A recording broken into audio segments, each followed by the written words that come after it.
Welcome back, everyone, to the Gathering Movement interview series. This is an exciting conversation today, as Shashank and I are really reconnecting after years. After graduating our alma mater, being in the same business fraternity, we are coming back to talk about really his experience, his journey throughout life, throughout business. And we're going to be talking about how every crisis can really be an opportunity. So welcome, everyone, and welcome, Shashank. Hi, Bridget. Nice to see you or meet you now. It's been 8 years, maybe since 8 or 7 years since we've last seen each other or spoken to each other. But I'm glad and grateful that this is happening, and really happy to be here. Yeah, it's so cool that we can reconnect on topics that we both enjoy. We were just talking about before we hit live, our meditation, our yoga practices. And also, I'm so inspired by what you've built and what you have basically created for yourself. So I would love for you to share a little bit more about what you do and how it impacts people. Sounds good. So I own the biggest Indian bridal clothing store in the country. On the surface, it sounds great, but there was a lot of work put into it for it to be where it is today. We also have a web series which was picked up by a network. So we've done 2 seasons of that, and the third season's about to come out by the end of this month. Actually, we got the series promo yesterday, and that show has 13 million views. While I have zero background in filming or anything of that sort, it was just an idea that came to fruition and has gone a long way. So every crisis opportunity, I would just really like to talk about it in terms of COVID terms, right? When COVID happened, it was sort of petrifying for us because we were considered non-essential business. So we have manufacturing units in India. We had 6 retail stores. We had to shut down one, and then we have a wholesale operation. Now, none of our businesses were considered essential, and all of it had to shut down. We had no source of revenue coming in, and all sort of our expenses were still alive because we didn't know how our landlords were going to behave or anything of that sort. And our reserves weren't as high as they should have been, I guess. Because for us, we're in such a trade where all our liquidity is in our inventory. So that was one of the big issues. And the other problem was India doesn't have a robust social infrastructure in place, social security infrastructure in place. So we could not let go of any of our staff in India, and we had to support them because if we didn't, they really would have no place to go. So there was this added pressure of not knowing what the next steps are going to be. Going back to sort of meditation on this, the opportunity in terms of the physical well-being sort of happened during this period. I'd started meditating about 6 to 8 months prior, but this really gave me time to deepen my practices, to do them on a continuous basis, to wake up at 5:30 every morning and do them regularly without breaking. And now it's an habit. And those practices are what mentally kept me stable during that period, because I slept like a baby during that time. If this was like a year ago, that would not have happened. I would not have slept a single night, just wondering every night, how am I gonna wake up the next morning? What am I going to do? Handle all those responsibilities? Who am I going to call? And more so, just the weight of all the households that I'm responsible for feeding, including my own. So the yoga practices definitely were a great boon, both physical as well as the breathing practices. And I can't stress the importance of both these things, because they actually all go hand in hand, right? And in terms of the business, since I was a little more calmer, it gave me time to think about things that I've never been able to do before and sort of focus on that. One of the simplest ones being, we've always had a website for the store, but it was mostly a static website and never dynamic. So we're like, what are we going to do when when things are closed. So it's just me, my sister, and my wife. We used to go to the store, take photos, and we actively started working on the website. And everything that we had done on the past, like our Instagram pages, our show, it all sort of came 360. And during the lockdown, people started, I guess, watching it more, and it led the traffic to the website, which then generated sales.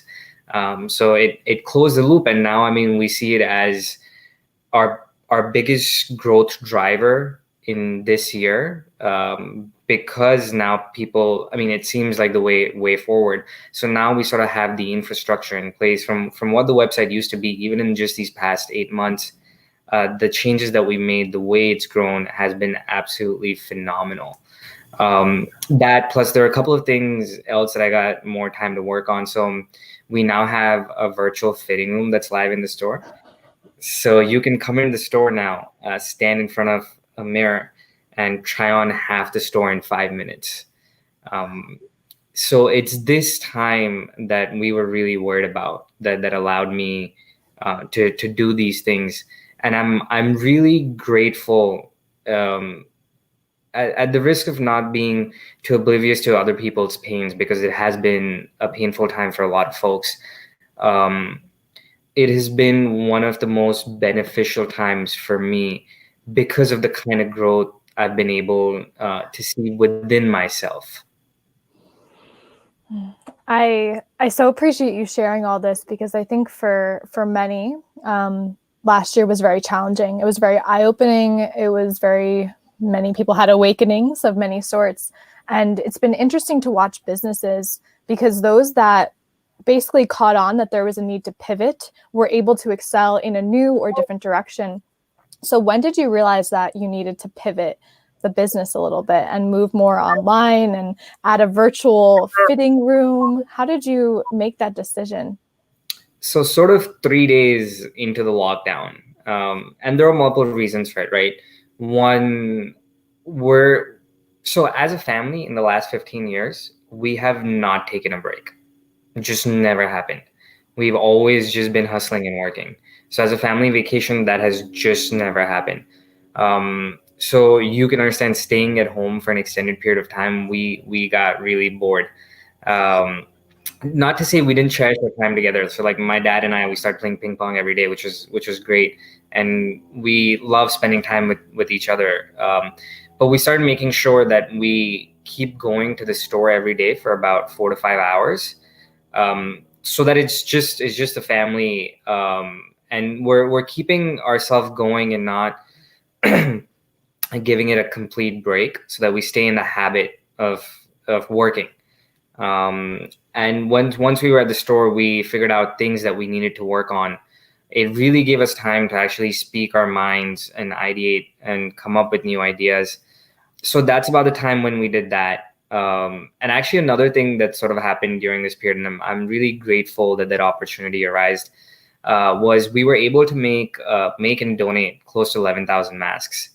And that happened because a friend of mine just reached out to me because she knew I had a fabric store. And she was saying that she wanted some fabric because she wanted to make some masks. I'm like, hey, what's going on? She told me there are these bunch of Facebook groups popping up where people at home want to just make masks and donate them. And I was like, how many masks are you planning on making? She's like, I'll maybe do like 2 or 3 a day. I'm like, that sounds extremely inefficient. I mean, all the power to you, but it's not really going to surmount anything major. So then we started talking, and I had this idea because our tailors were laid off at the time. So our thing was, I'll provide the fabric. She's a dentist, and like, you take care of the hospitals and finding out what the demand is, who needs it, and I'll take care of the production. So we found the tailors. I gave the fabric, and we started and she had the mask design, and we started making these masks. And the tailors were gracious enough to do it for free because they were also just sitting at home, and they were more than happy to do their part. We got to about 500 or 700 masks, at which point we decided we knew that the demand was significantly higher than what we were making. So then the idea was, we did not want the tailors to do the work for free anymore. So then we had a fundraising team. We decided to raised like $1,000. And thanks to even AKSI, a lot of people from AKSI contributed. We hit that goal in less than 24 hours. I think we're at $2,000 in 24 hours. And then we decided to up our goal to 5K and then to 10K. And we were able to make 11,000 masks, donate masks to hospitals and first responders, and give Taylor some sort of income. So it was a really neat project, and it worked out really well. Everything worked a well-oiled machine. So I'm grateful that I had the opportunity to do that. Yeah, because some people could have just been sitting on their asses and been like, nah, nothing. And I'm laughing because my sister she has a sewing machine, and she was in our house just doing like one a day. And imagine she could have done, hundreds. So that's pretty funny. Now, I'm so curious about the Nazranaa Diaries, because I think it's so cool when people who aren't necessarily like the most skilled, or they don't have a background in something, and they still do it. And I think it's highly inspiring and just incredible. So I'd love to hear how that came to fruition and how you were able to grow it to 13 million viewers. So it just came up as an idea as to there's not much content in the US that is created by South Asians, sort of catering to our community. And then the other part of it to that was we saw a significant rise in fusion weddings. If I'm not mistaken, the stat is there's been a 38% growth from 2000 to now in intercultural and interfaith weddings. So we saw a lot of that happening at the store, and we wanted to bring it to the forefront and show it to the South Asian community predominantly that this is normal, it's happening, and it's great. So I don't think we should resist it. So there are two facets to it. One definitely was the entertainment part of it, where we wanted to showcase our outfits.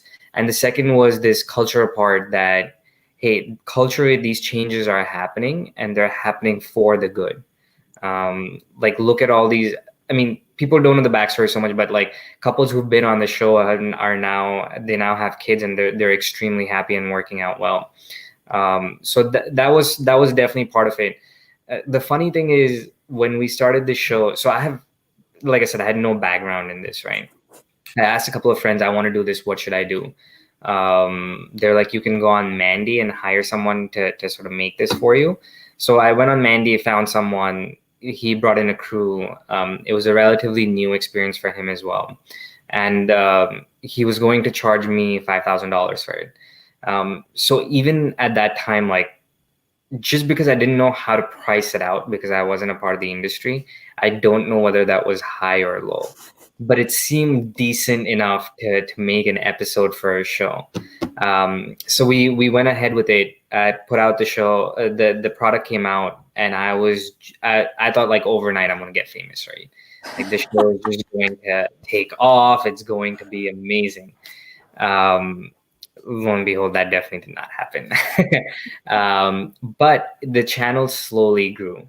There was an interest in it, and it slowly grew, which gave us more confidence into building another episode. But the other thing I want to tell people is, if you don't do things more immediately, it sort of breaks the momentum.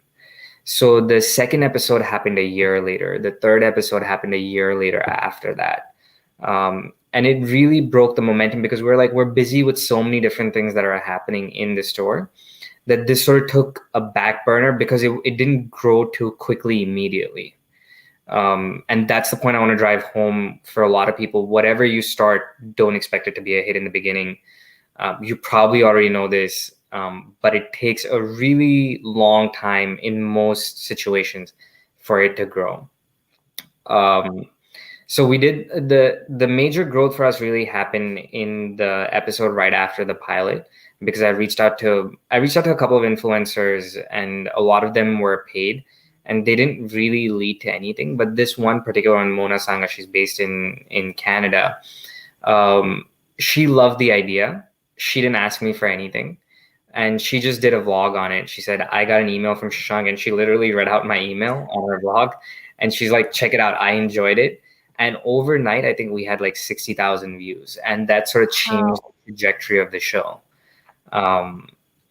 And to this date, I've emailed her multiple times. She's never responded back in me asking her to send her something as just a gratitude, and she just has not responded to those. So I'm grateful for her too, because that bump changed the trajectory for every other episode that was about to come in the future. And then and because that one that went up, we had close to 1 million views on that when we approached a network, a South Asian network, and they, after seeing those numbers, they were happy and they were willing to bring it on board. So now we've done 2 seasons with them with 8 episodes, and the 3rd season's about to come out. So cool. So cool. I'm like just smiling. I'm so proud and I'm so happy that you've had this experience. And I want to just touch on you're talking about momentum, because the way I see this is we have to dream big, but we have to start small. And when we start small, we have to keep going and keep going and keep going, keep going. And it might not be tomorrow or the next day that it's something, but one day you will look back and say, I'm so glad I kept going. 100%. 100%. I knew I wanted to be on TV when I first came with the idea of this, right? It took me 4 years later for us to be on TV. My goal is in another 2 or 3 years to be on more mainstream networks. And I have a new set of goals. I want to design an outfit for President Biden and Vice President Kamala Harris. So let's see if that happens or not. And so it is. So cool. So cool. Yeah. So we have the same mentality about that. And I support your vision. It's going to happen. I believe in it. There's this Chit Shakti meditation, right? The idea that anything that you want to happen in life you have to first plant the seed in your mind for it to move forward, and consciously being able to do that, because only then will you work in that sort of direction, maybe consciously or even subconsciously. Yep, exactly. So let's talk a little bit more about your practice. And you said that you really only started practicing about 6 to 8 months ago, right? So I started off about 1.5 years ago with 12-minute meditations twice a day. From that, it went to 21, and now it's close to 2.5 hours. Do you ever skip a day? No. That's no matter what happens, I will not skip a day. If I have to wake up at 3:30 in the morning, 4:30 in the morning, I will not skip a day. Oh, I love this. Okay, so how does someone who's listening integrate a practice like this? And maybe it's not 2.5 hours to start off. So I would say first understand why you're practicing, more importantly, and then this idea that till whatever you want to achieve, till your body and mind are not functioning at its optimal, it'll be very hard for you to achieve your goals. So that realization that you need to first work on your body and mind, no matter what you are doing, is very crucial. Until those 2 things don't end up working for you, everything else will not happen smoothly. They might still happen, not to say that they won't, but they just won't happen smoothly or the way you want them to be. It just won't be efficient. We like efficiency. And I appreciate that suggestion, because it really is this holistic point of view. And I think what I really admire about you is it's not just that you are incredible in business, you're very smart, you're very forward thinking, but you also have these practices to support you on different levels that maybe not everyone realizes are really important. Yeah, I completely agree. Like for me, once I started my meditation practices, I kind of knew I was never going to work out again, because I was only going to do yoga. And there are enough branches of yoga that'll provide you with physical fitness, anything else of that sort. So yeah. I love that. That's really funny. I still do. I love to go to the gym. I love to weightlift, but my foundation is my yoga practice. Like it's yoga first, and then everything else is kind of just a really nice bonus. Okay. Yeah. I mean, I would never be able to even touch my hand to my feet before. And now I'm close to it being flat on the ground. It's just phenomenal. And the biggest difference is, I think when I used to work out, I used to be tired after a workout. When I do my yoga practices, I am significantly more energized, which is really weird because you wouldn't think that would be the case, right? Because they're physically taxing practices. But for some odd reason, I am really energized post my practices. What comes to mind for me is the breath. And if we are hyperoxygenating our cells and we are bringing more of this oxygen to the brain, it's almost giving us this like awakened state, this energized state, this just natural boost. Definitely win for that. So how did you find out about Wim Hof? Because I know this is something we talked about a little. Funnily enough, through my barber.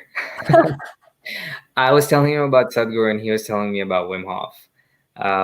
And one of his videos, again, showed up on my feed. I think there's this Vice video on him where he is climbing the mountains in just shorts while it's snowing. Straight up insanity. And I did his breathing technique and I felt higher than a kite by the third round. It was insane how blank I was for those 15 seconds. Um, and then like I saw my breath go up. I was able to hold my breath for 3 minutes and 6 or 7 seconds. It was insane. I was able to do like 30 push-ups on a single breath. And I'm like, all right, I gotta incorporate whatever else he's talking about into my routine. So for the past 7 months, I've only done cold showers.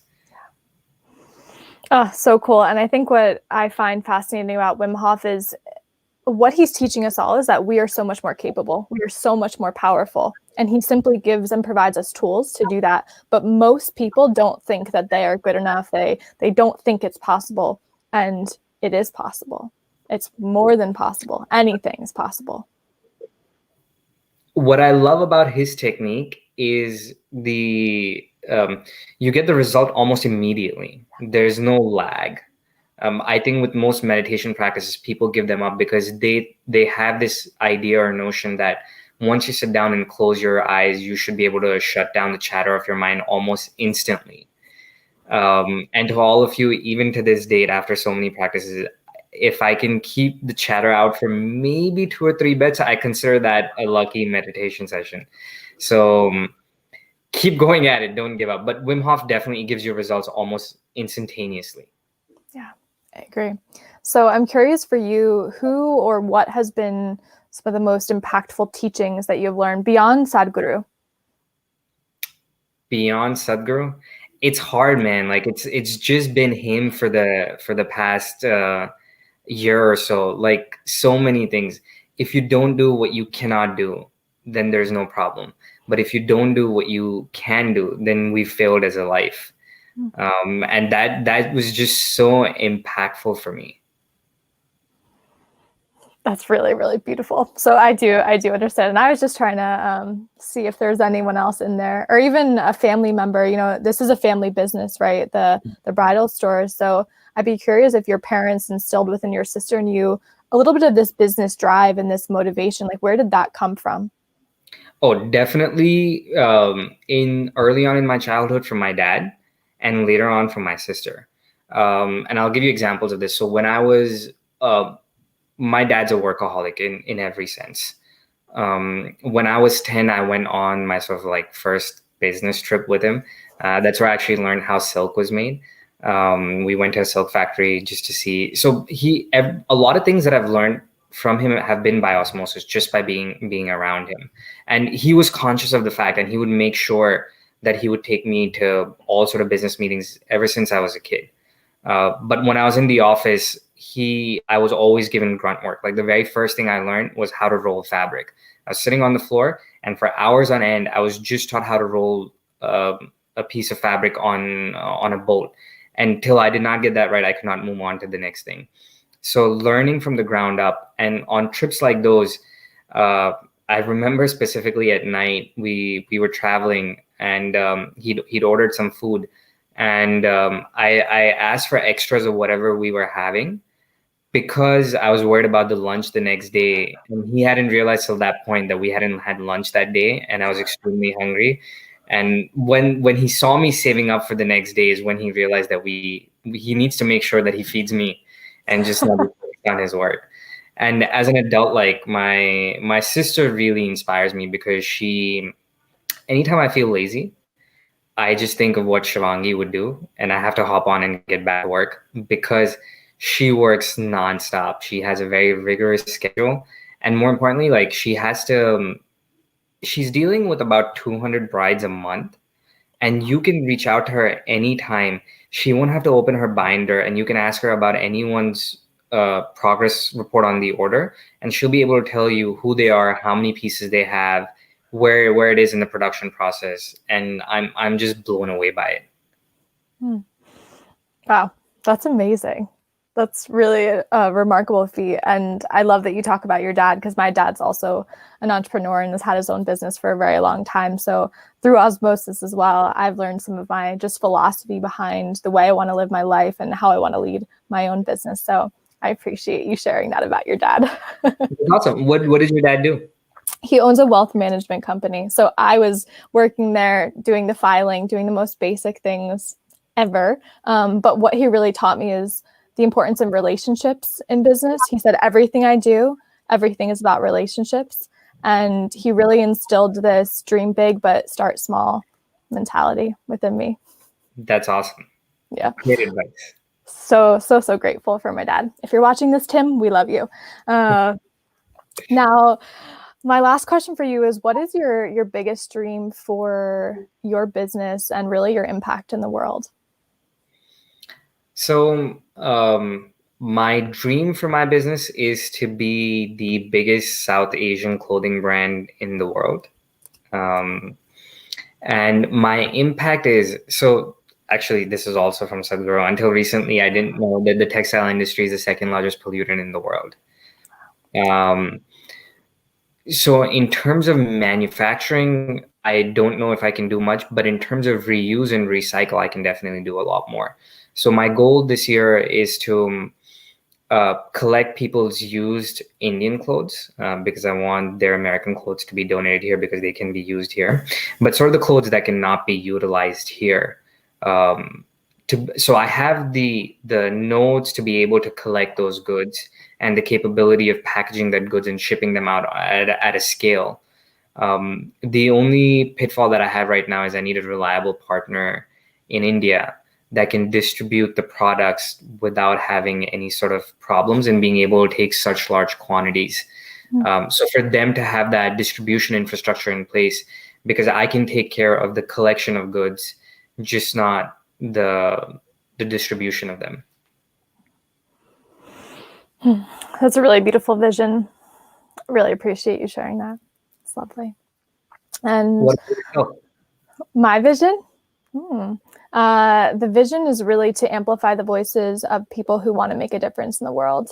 I believe that I can hold space, have platforms like this, have a podcast, have my programs that can help people really use their voice, and especially people who want to make a difference in this world. I want to elevate them and kind of hold them to that.